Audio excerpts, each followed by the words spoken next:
স্বাগত টি-20 বিশ্বকাপ নিয়ে ৭১-এর বিশেষ আয়োজন ক্রিকেট কার্নিভালে আপনাদের সাথে আছি খালিদ জামিল। টি-20 বিশ্বকাপ থেকে বাদ পড়ে গেছে পাকিস্তান, নিয়মরক্ষার লড়াইয়ে নামছে আয়ারল্যান্ডের বিপক্ষে। ওদিকে কপাল পুড়েছে নিউজিল্যান্ডেরও। উইকেটের মান তো আছে, এবার একই সঙ্গে বড় রোল প্লে করছে বৃষ্টি। তাদেরকে ছাপিয়ে কেমন দাঁড়াচ্ছে সুপার 8-এর চেহারাটা, আগের সেই বিষয়গুলো নিয়ে আলোচনা থাকছে।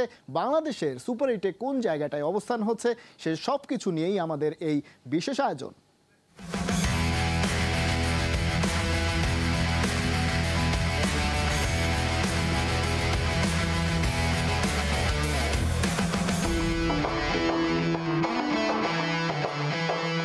ছোট নাম বড় ধামাকা এবারে টি-20 বিশ্বকাপে, এমনটাই চমক দেখিয়েছে স্বাগতিক যুক্তরাষ্ট্র। লর্ডার হিলে বৃষ্টির কারণে পরিত্যক্ত হয় যুক্তরাষ্ট্র বনাম আয়ারল্যান্ড ম্যাচ, আর তাতেই গ্রুপ এর রানার্স আপ হয়ে পৌঁছে গেল তারা সুপার 8-এ। এদিকে প্রথম রাউন্ড থেকেই বিদায় নিল গেলবারের রানার্স আপ পাকিস্তান। রহমান প্যারের রিপোর্ট। বিশ্বকাপে আয়ারল্যান্ডের প্রতিপক্ষ আমেরিকা, সুতোর ওপর ঝুলছিল পাকিস্তানের সুপার 8 ভাগ্য। ভেজা আউটফিল্ডের কারণে টসই হয়নি, মাঠকে খেলার উপযুক্ত করতে চেষ্টায় কোনো ত্রুটি রাখা হয়নি। ৩.৫ ঘন্টা ধরে চলে অপেক্ষা, দফায় দফায় মাঠ পর্যবেক্ষণ করেন আম্পায়াররা। তবে আবারও বৃষ্টির হানা, খেলা পরিত্যক্ত ঘোষণা। মূল্যবান 1 পয়েন্ট নিয়ে সুপার 8 আমেরিকা প্রথমবার বিশ্বকাপ খেলতে এসেই ইতিহাস গড়ল ওরা। গ্রুপ পর্বেই বেজে গেল পাকিস্তানের বিদায় ঘণ্টা। আমেরিকার কাছে হারটাতেই পুড়েছে বাবর আজমরা। সুপার 8 নিশ্চিত করে আমেরিকা খুলে ফেলেছে পরবর্তী টি-20 বিশ্বকাপের দরজা। সরাসরি অংশ নেবে ওরা। সুপার 8-এর 8টা স্পটের 6টাই নিশ্চিত। গ্রুপ এ থেকে শেষ 8-এ ভারতের সঙ্গী আমেরিকা, বি গ্রুপ থেকে টিকিট পেয়েছে অস্ট্রেলিয়া, সি গ্রুপ থেকে ওয়েস্ট ইন্ডিজ আর আফগানিস্তান সুপার 8-এ, গ্রুপ ডি থেকে সাউথ আফ্রিকা পরবর্তী রাউন্ডে ওঠা নিশ্চিত করেছে। টাইগাররাও রয়েছে শেষ 8-এর পথে। রহমান পেয়ার, ৭১। পাকিস্তান প্রথমে হোঁচট খেলো, তারপরে সুপার 8টাই শেষ পর্যন্ত নিশ্চিত করতে পারল না। সম্ভবত ভারতের বিপক্ষে তাদের ওই ম্যাচ হারটাই কপাল পুড়িয়ে দিয়েছে বাবর আজমদের। এবং একই সঙ্গে নিউজিল্যান্ডের মতো দল, তারাও শেষ পর্যন্ত বাদ পড়ে গেছে। ইংল্যান্ড বাদ পড়বে করছে। আসলে সুপার 8-এর সমীকরণটা কি? গ্রুপ এ এবং গ্রুপ বিতে কিন্তু সমীকরণটা জমে উঠেছে। সেই সমীকরণের সঙ্গে সঙ্গে কারা আসলে পাকিস্তানের যে লাস্ট ম্যাচটা রয়েছে সেখানে একটু গুরুত্বপূর্ণ ভূমিকা পালন করতে পারবেন, কিংবা আগের ম্যাচগুলোতে তাদের কাছ থেকে কি প্রত্যাশা ছিল সেটা কতটা পূরণ করতে পারলেন পাকিস্তান এবং আয়ারল্যান্ড ম্যাচের আগে, সেই পরিসংখ্যানগুলো একটু দেখে নিতে চাই এক নজরে। আমরা প্রথমেই গ্রুপ এর পয়েন্ট টেবিলটা দেখে নিতে চাই। গ্রুপ এর পয়েন্ট টেবিলটা কিছুক্ষণ আগে পরিবর্তন এসেছে। ভারত সবার উপরে রয়েছে। কিছুক্ষণ আগে ভারত এবং কানাডার মধ্যকার একটা ম্যাচ পরিত্যক্ত হয়েছে, যেখানে আসলে দেখতে পাচ্ছি আমরা যে ভারত স্বাভাবিকভাবে সবার উপরে রয়েছে এবং কানাডা পাকিস্তানকে পেছনে ফেলে কিছুক্ষণ আগেই উপরে উঠে এসেছে। একটা পয়েন্ট পেয়েছে তারা সেই কারণে। কিন্তু আলটিমেটলি এই সব হিসেব নিকেশের তো খুব একটা গুরুত্ব নেই, কারণ যুক্তরাষ্ট্র এবং এই গ্রুপ থেকে ভারত কিন্তু সুপার 8-এর বিষয়টা কনফার্ম করে ফেলেছে। এই গ্রুপটা এবং বাকি সবাই এলিমিনেট হয়ে গেছে, সেটা মোটামুটি নিশ্চিত। আমরা যদি বি গ্রুপের পরিসংখ্যানটা দেখতে পাই, বি গ্রুপে কিন্তু এখনো পর্যন্ত কোনো কনফার্ম হয়নি। শুধুমাত্র অস্ট্রেলিয়া তাদের সুপার 8 যাত্রাটা কনফার্ম করেছে। অন্যদিকে 2টো ম্যাচ বাকি রয়েছে। সেটা পাকিস্তান খেলবে, প্রথমত পাকিস্তান খেলবে এই গ্রুপ থেকে প্রথমত স্কটল্যান্ড এবং অস্ট্রেলিয়ার একটা ম্যাচ রয়েছে, অন্যদিকে ইংল্যান্ড এবং নামিবিয়ার যে ম্যাচটা রয়েছে। এই 2টো ম্যাচের উপরে আসলে শেষ পর্যন্ত নির্ভর করছে এই গ্রুপ থেকে কারা টপ পজিশন দুটো অর্জন করবে এবং সুপার 8-এ চলে যাবে। আমরা দেখতে পাচ্ছি যে অস্ট্রেলিয়া 3 ম্যাচে সর্বোচ্চ জয় নিয়েছে, 3টাতেই তারা জিতেছে। অন্যদিকে ইংল্যান্ডকে আজকে রাত 11টার সময় যে ম্যাচটা শুরু হবে সেখানে কিন্তু তাদের জয়ই শুধুমাত্র নির্দিষ্ট নয়, সেই জয়টাই তাদের মাত্র সুপার 8 নিশ্চিত করবে না। পরবর্তীতে যে স্কটল্যান্ড এবং অস্ট্রেলিয়ার ম্যাচটা রয়েছে সেখানে কোনোভাবে যদি অস্ট্রেলিয়া কোনোভাবে হেরে যায় তাহলে কিন্তু এখানে ইংল্যান্ডের সব আশা শেষ হয়ে যাবে, স্কটল্যান্ড চলে যাবে পরের রাউন্ডে। আমরা দেখতে পাচ্ছি যে বর্তমানে স্কটল্যান্ডের পয়েন্ট হচ্ছে 5 এবং সেই জায়গায় ইংল্যান্ডের পয়েন্ট হচ্ছে 3, ইংল্যান্ডকে আরেকটা ম্যাচ যেহেতু বাকি রয়েছে তারা আরও 2 পয়েন্ট নিয়ে 5 করে রাখবে এবং একই সঙ্গে তারা কিন্তু আগের ম্যাচটাতে অর্থাৎ ওমানের বিপক্ষে ম্যাচটাতে কিন্তু ইংল্যান্ড দুর্দান্ত একটা জয় পেয়েছে 3.1 ওভারে তারা কিন্তু ম্যাচটা জিতেছিল, যে কারণে তাদের নেট রান রেট নিয়ে কোনো হিসেব কষতে হচ্ছে না এই মুহূর্তে, শুধুমাত্র জয় প্রত্যাশা করতে হচ্ছে এই মুহূর্তে অস্ট্রেলিয়ার, যেই অস্ট্রেলিয়া তাদেরকে আবার সুপার 8-এর পথে বাধা হয়ে দাঁড়াতে চায়। এই ছিল মোটামুটি এই গ্রুপের বি গ্রুপের পয়েন্ট টেবিলের হিসেব নিকেশ। কিন্তু পাকিস্তান যে ম্যাচটা জিততে পারতো বা পাকিস্তান আগের যে 3টা ম্যাচ খেলেছে সেখানে জিততে কারা আসলে ভাইটাল রোল প্লে করতে পারতো সেই বিষয় নিয়ে কিন্তু এই মুহূর্তে সবচাইতে গুরুত্বপূর্ণ হয়ে উঠেছে। কারা আসলে পারেনি? ফখর জামানকে আমরা দেখি 3 ম্যাচে তিনি মাত্র 28 রান করেছেন। ফখর জামানের দায়িত্বটা কি? পাকিস্তানের ব্যাটিং অর্ডারে ফখর জামানের দায়িত্বটা হচ্ছে একটু দ্রুত রান তোলা, কারণ বাবর আজম এবং রিজওয়ান খুব দ্রুত রান তুলতে পারেন না, উইকেটে স্যাটেল হতে সময় নেন এবং সেই কাজটা সেই সময়টাতে একটু বেশি রানের গতিটা চালু করার জন্য কিন্তু ফখর জামানকে দায়িত্বটা দিয়ে রাখে পাকিস্তানের টিম ম্যানেজমেন্ট। সেই কাজটা তিনি করতে এবার একেবারেই ব্যর্থ হয়েছেন, মাত্র 28 রান করেছেন এবং তার স্ট্রাইক রেটটা 1.33, কিন্তু রান করতে না পারলে তো আসলে স্ট্রাইক রেট দিয়ে কোনো কাজে আসবে না এবং কাজে আসেওনি। ফখর জামানের সার্ভিসটা ঠিকভাবে পায়নি পাকিস্তান, যে কারণে শেষ পর্যন্ত পাকিস্তানকে বাদ পড়তে হয়েছে, সুপার 8-এ যেতে পারলো না তারা। অন্যদিকে আমরা যদি পরবর্তী ম্যাচে যারা আয়ারল্যান্ড রয়েছে পাকিস্তানের প্রতিপক্ষ, আয়ারল্যান্ড কিন্তু একেবারেই তলানিতে রয়েছে এই গ্রুপটাতে এবং সে কারণেই আসলে পল স্টার্লিং ক্যাপ্টেন আয়ারল্যান্ডের, তার কাছ থেকে কিন্তু একটা বাড়তি প্রত্যাশা ছিল, কিন্তু 2টো ম্যাচ খেলতে পেরেছে আয়ারল্যান্ড, একটা ম্যাচ তাদের পরিত্যক্ত হয়েছে, 11 রান মাত্র তিনি করেছেন, অর্থাৎ তার কাছ থেকে যে প্রত্যাশিত বিষয়টি এবং স্ট্রাইক রেটটা দেখেন 50-এরও নিচে, যে কারণে পল স্টার্লিংয়ের নামের সঙ্গে বিষয়টা একেবারে যায় না, যে কারণেই বলতে হয় যে তাদের যে ভাইটাল রোলটা প্লে করা উচিত ছিল আয়ারল্যান্ডের হয়ে সেটা তারা পল স্টার্লিং অন্তত করতে পারেনি। আরেকজন ব্যাটসম্যান রয়েছেন আয়ারল্যান্ডের হ্যারি ট্যাক্টর, তাকেও কিন্তু আমরা বিভিন্ন ফ্র্যাঞ্চাইজি লিগগুলোতে খেলতে দেখি এবং দুর্দান্ত খেলে থাকেন তিনি শর্টার ভার্সনগুলোতে, কিন্তু এবারের বিশ্বকাপে তিনিও রান করতে পারেননি। 2 ম্যাচে 11 রান করেছেন এবং মাত্র 52 point something tongue strike rate, অর্থাৎ সেটা উইকেটের কারণেই হোক কিংবা আবহাওয়ার কারণে হোক, ওভারকাস্ট কন্ডিশন, সব কিছু মিলিয়ে আসলে আলটিমেটলি যে ফলাফলটা সেটা হচ্ছে যাদের উপরে ভরসা করা হচ্ছিল সেই ভরসার প্রতিদানটা তারা রাখতে পারেনি এবং সেই ভরসাটা শেষ পর্যন্ত রাখতে না পারার কারণে পাকিস্তান এবং আয়ারল্যান্ড যারা আসলে শেষ পর্যায়ে শেষ ম্যাচটা খেলতে যাচ্ছে গ্রুপ পর্বের এবারের বিশ্বকাপে, সেই ম্যাচের আগেই আসলে তাদেরকে ছিটকে যেতে হয়েছে এবং ছিটকে গিয়ে শেষ পর্যন্ত তারা একটা নিয়ম রক্ষার ম্যাচে লড়তে যাচ্ছে। তো মোটামুটি এই ছিল পরিসংখ্যানের আলোকে আয়ারল্যান্ড এবং পাকিস্তান ম্যাচের আগের প্রেডিকশনগুলো। দর্শক, প্রেডিকশন আমরা দেখছিলাম পরিসংখ্যানের আলোকে, কিন্তু পরিসংখ্যানের বাইরেও অনেক হিসেব নিকেশ থাকে, সেই হিসেব নিকেশ অনুযায়ী আসলে কারা হতে পারতেন পাকিস্তানের এক্সপেক্টার। পাকিস্তান যে 3টে ম্যাচ খেলেছে সেই 3 ম্যাচে খেলে শেষ পর্যন্ত তারা সুপার 8 যে নিশ্চিত করতে পারলো না, সেইখানে আসলে বাড়তি রোলটা কারা প্লে করতে পারতেন। আমরা যদি প্রথমে একটু দেখে নিতে চাই দর্শক, আমাদের সামনে প্রথমে রয়েছে মোহাম্মদ আমির। মোহাম্মদ আমিরের কাছ থেকে কিন্তু বাড়তি প্রত্যাশা করা হয়েছিল, অনেকদিন পরে তিনি ইন্টারন্যাশনাল ক্রিকেটে ফিরেছেন এই বিশ্বকাপের আগের একটা সিরিজে এবং সেখানে তিনি বেশ ভালো বোলিং করেছেন। এই বিশ্বকাপেও 3টা ম্যাচ খেলে মোট 5টা উইকেট তিনি শিকার করেছেন, অর্থাৎ তার কাছ থেকে যে প্রত্যাশাটা করা হচ্ছিল সেই প্রত্যাশাটা তিনি পূরণ করতে পারেননি মোহাম্মদ আমির, এটা কিন্তু বলা যাচ্ছে না। কিন্তু আলটিমেটলি ব্যাটিং যে দুর্বলতা পাকিস্তানের দেখা গেছে সেটার কারণেই পাকিস্তানের বর্তমানের এই অবস্থা। আরেকজন এক্স ফ্যাক্টর হচ্ছেন, আমরা যদি নাসিম শাহের কথা বলতে চাই, নাসিম শাহ যে জায়গাটায় আসলে দাঁড়িয়ে রয়েছেন ভারতের বিপক্ষে ম্যাচটাতে, নাসিম শাহের কান্না কিন্তু অনেকেরই নজর কেড়েছে এবং তিনি শেষ পর্যন্ত ব্যাটিংয়ে ছিলেন এবং দলকে জেতাতে না পেরে চোখে জল নিয়ে শেষ পর্যন্ত মাঠ ছেড়েছেন। সো নাসিম শাহের কাছ থেকে ব্যাটিংয়ের যে পাওয়ার হিটিং সেটা পাকিস্তান প্রত্যাশা করে এবং একই সঙ্গে তার মূল যে ভূমিকাটা সেটাও কিন্তু তিনি বেশ ভালোভাবে পালন করেছেন, অন্তত এবারের বিশ্বকাপে তো করেছেন। তার কাছ থেকে প্রত্যাশাটা পুরোপুরি শতভাগ পাওয়া না গেলেও যে সাপোর্টটা তার কাছ থেকে পাওয়ার প্রত্যাশা ছিল সেটা পূরণ করেছেন। কিন্তু ওই যে পুরনো কথায় আবারও আসতে হচ্ছে যে পাকিস্তানের ব্যাটসম্যানরা ঠিক সেইভাবে তাদেরকে সাপোর্টটা দিতে পারেনি, যে কারণে আসলে খুব বেশি ডিফেন্ড করার, নাসিম শাহের কথা বলি কিংবা মোহাম্মদ আমিরের কথা বলি, ডিফেন্ড করার আসলে খুব বেশি বিষয় ছিল না।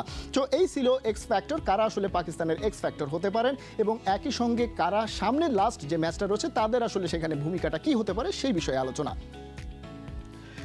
দর্শক, দেখে নিচ্ছিলাম পাকিস্তানের বর্তমান অবস্থান, আয়ারল্যান্ড এবং পাকিস্তানের ম্যাচ আগামীকালকে। সেই ম্যাচটা নিয়ম রক্ষার হলেও শেষ পর্যন্ত পাকিস্তান তাদের সিরিজটা, এই যে বিশ্বকাপ সেটা কিভাবে শেষ করে, এই বিশ্বকাপের শেষ ম্যাচটা তাদের কেমন হবে সেই বিষয় নিয়ে বিস্তারিত আলোচনা। এবার একটু বাংলাদেশের দিকে নজর দিতে চাই। সুপার 8 নিশ্চিত করে তাসকিনরা সুপার চিল। দলের প্র্যাকটিসে নেই, তাই বিশ্রামের দিনে ক্রিকেটাররা ঘুরে বেরিয়েছে যে যার মতো করে। নেপালের বিপক্ষে ম্যাচের আগে কোনো চাপ নেই, তবে ম্যাচটা জিতে সুপার 8-এর জন্য পুরো দল নিজেদের আত্মবিশ্বাসটা আরও পাকাপোক্ত করতে চাইছে। মাশরাফি বিন মর্তুজার কথা কি টাইগাররা সত্যি করতে যাচ্ছে এবারের বিশ্বকাপে? সেন্ট ভিনসেন্ট থেকে নাহিয়ান বিন জসিমের পাঠানো রিপোর্ট।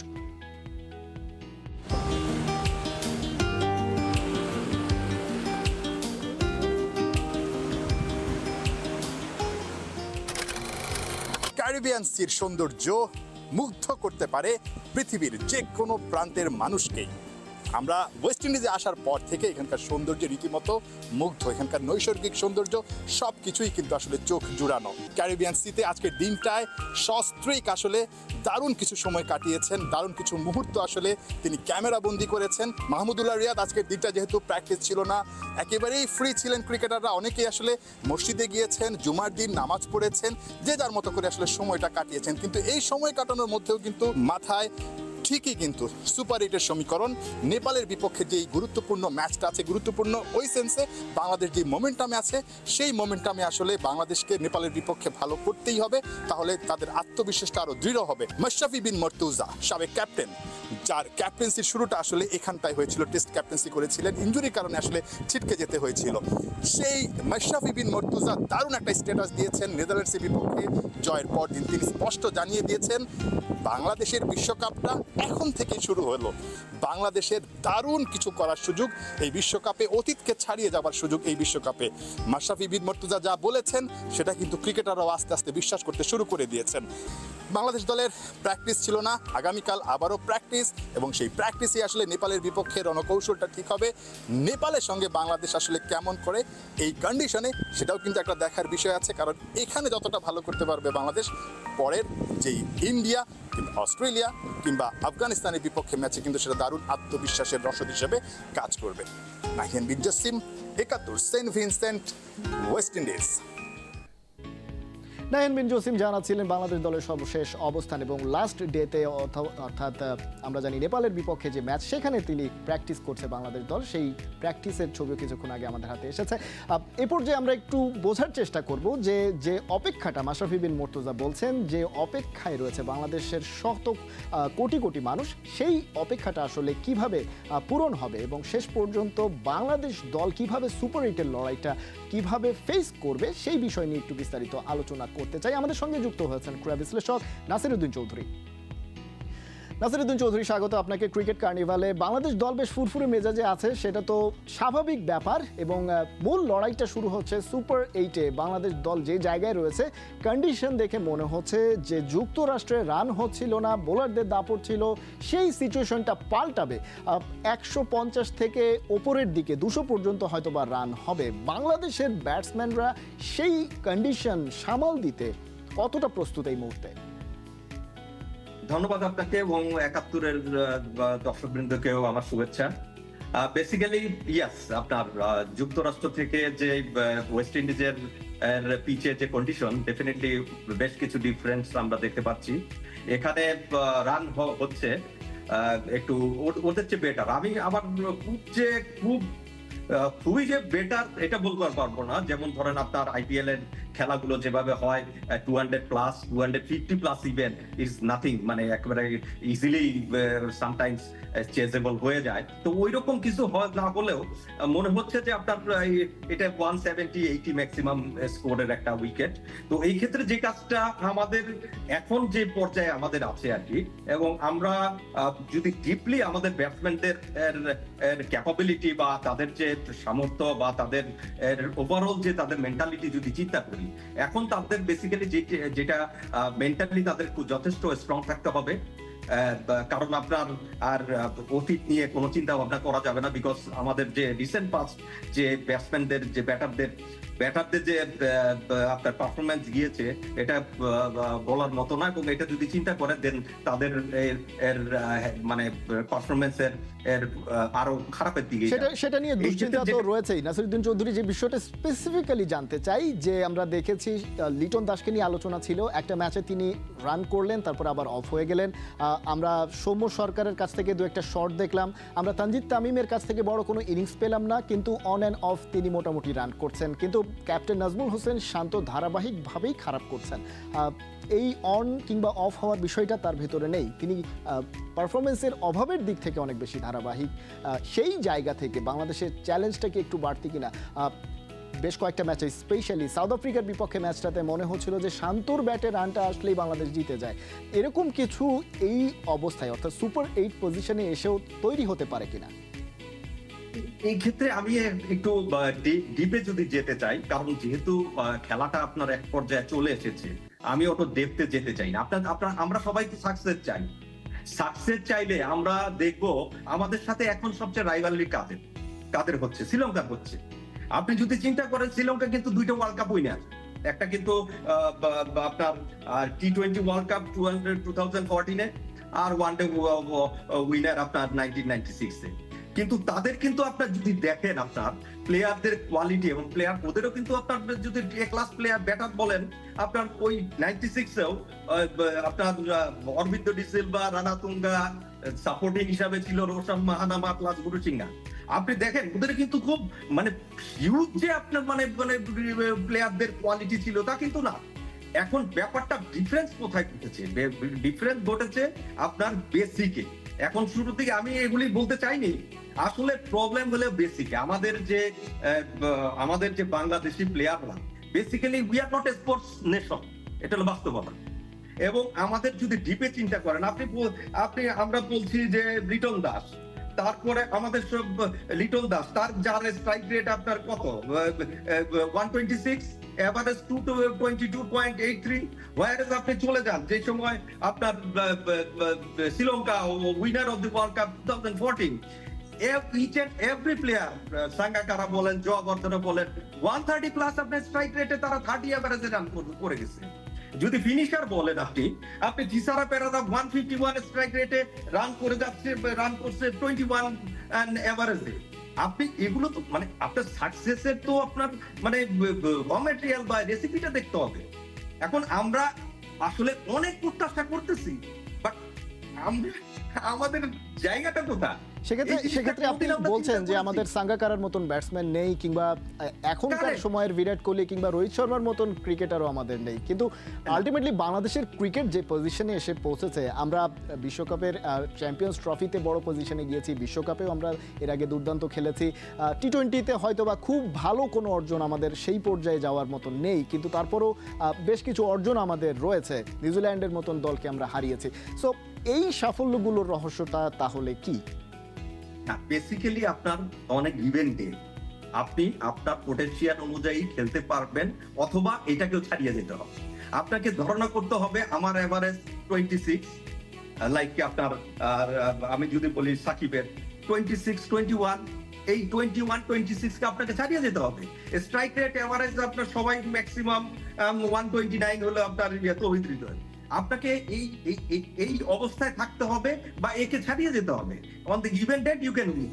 এবং সবচেয়ে বড় কথা যেটা, আপনাকে মেন্টালিটিটা খুব মানে স্টেবল রাখতে হবে। আমাদের সবচেয়ে বড়, আমি সবসময় বলি, একটা খেলা কিন্তু 3 থেকে 4 ঘন্টা, কিন্তু রেস্ট অফ দ্য টাইম কিন্তু আপনার প্রিপারেটরি চলে যায়। আপনি কতটুকু মেন্টালি প্রিপেয়ার্ড হয়ে অন দ্য ফিল্ডে যাচ্ছেন, হুইচ ইজ ভেরি ইম্পর্টেন্ট। নিঃসন্দেহে, কিন্তু সেই জায়গায় আসলে নাসিরউদ্দিন চৌধুরী ম্যানেজমেন্টের করণীয়টাও কি একটু সামনে আসা উচিত কিনা? কারণ নাজমুল শান্তকে আমরা T20-র ক্যাপ্টেন্সি দিয়েছি 3 ফরম্যাটের, বাকি 2 ফরম্যাট সহ, এবং নাজমুল হোসেন শান্ত T20 স্ট্রাইক রেট আমরা দেখি 105 পয়েন্ট সামথিং যতদূর মনে পড়ছে, এবং বাংলাদেশে যারা T20 ব্যাটিং করেছেন একটা লেভেল পর্যন্ত তিনি দ্বিতীয় সর্বনিম্ন নাইম শেখের পরে তার স্ট্রাইক রেট T20-তে। তো এরকম একজন ব্যাটসম্যানকে বলা হচ্ছে যে তিনি কখনোই আসলে T20 ম্যাটেরিয়াল ছিলেন না, তার কাঁধে এরকম একটা গুরু দায়িত্ব বিশ্বকাপের আগে দিয়ে দেওয়া, সেটাকে আসলে নিরুপায় হয়ে বাংলাদেশের টিম ম্যানেজমেন্ট দিয়েছে কিনা, নাকি তার উপরে আমি এটার সাথে একটু ইন্ডিপেন্ডেন্ট মাইন্ড শো করতেছি। কারণ নাজমুল হোসেন শান্তর যে captaincy talent, which is something different. আপনার ওর যে বোলার রোটেশন, আপনি চিন্তা করেন, আপনি যদি ফিল্ড প্লেসিং, বোলার রোটেশন, তারপরে আপনার ডিসিশন মেকিং, মানে প্রপার টাইমে আপনার স্লগে বলেন, আপনার ইনিশিয়ালি বলেন, আপনার ডেতে বলেন, সবগুলিতে কিন্তু ওর প্রত্যেকটা ডিসিশন ওয়াজ অ্যাবসলিউটলি কারেক্ট। রিশাদ হোসেনকে পারফেক্টলি ইউটিলাইজ করতেছে, মাহমুদুল্লাহ রিয়াদকে আপনার ইভেন সাকিবকে আপনার মানে এক ওভার দিয়ে মাহমুদুল্লাহ রিয়াদকে দিয়ে বাকি ওভারগুলো কমপ্লিট করছে।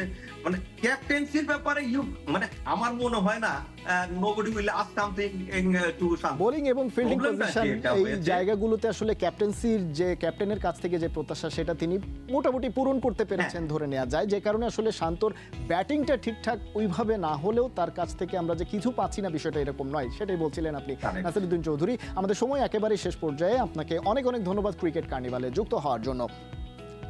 দর্শক, ক্রিকেট বিশ্লেষক নাসিরউদ্দিন চৌধুরীর সঙ্গে আলোচনা করছিলাম বাংলাদেশ দলের বর্তমান অবস্থান, সুপার হিটে তাদের জন্য কি কি চ্যালেঞ্জ অপেক্ষা করছে সেসব প্রসঙ্গ নিয়ে আলোচনা হচ্ছিল এতক্ষণ বিস্তারিত। দর্শক, এই ছিল আজকের ক্রিকেট কার্নিভালে। প্রতিদিন রাত 10:30টায় হাজির হয়ে যাব টি-20 বিশ্বকাপের নতুন নতুন খবর আর বিশ্লেষণ নিয়ে। সরাসরি সংবাদ ও অনুষ্ঠান দেখতে থাকুন একাত্তরের ফেসবুক পেজে এবং সাবস্ক্রাইব করুন একাত্তরের ইউটিউব চ্যানেল। একাত্তরের সাথেই থাকুন।